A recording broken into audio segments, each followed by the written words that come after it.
ng bayan, maasahan anumang panahon. Magandang hapon po sa ating lahat.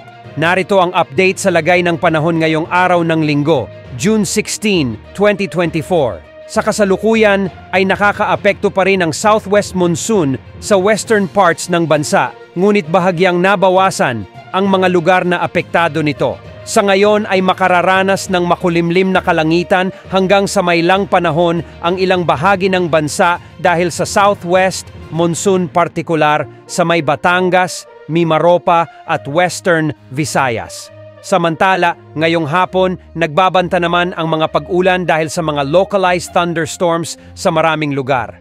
Posible ang mga pag-ulan ngayon sa Ilocos Region, ilang bahagi ng Central Luzon, southern parts Cagayan Valley at ilang bahagi pa ng Cordillera Administrative Region.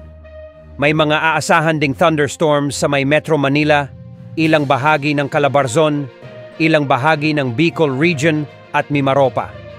Sa Visayas, asahan naman ang mga isolated rains sa may Cebu Province, ilang bahagi ng Leyte at Samar Provinces kasama na ang Bohol at Negros Island Region.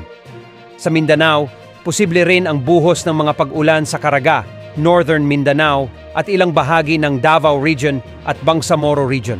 Samantala, ayon naman sa mga numerical models, posibleng may mabuong sama ng panahon o bagyo na posibleng makaapekto sa bansa bago matapos ang buwan ng Huni dahil aktibo ang karagatang Pasipiko at dahil sa magandang temperatura nito. Narito ang 10-day outlook para sa galaw ng hangin sa palibot ng ating bansa. Yan ang update sa lagay ng panahon. Ito po ang weather update ng bayan, maaasahan anumang panahon.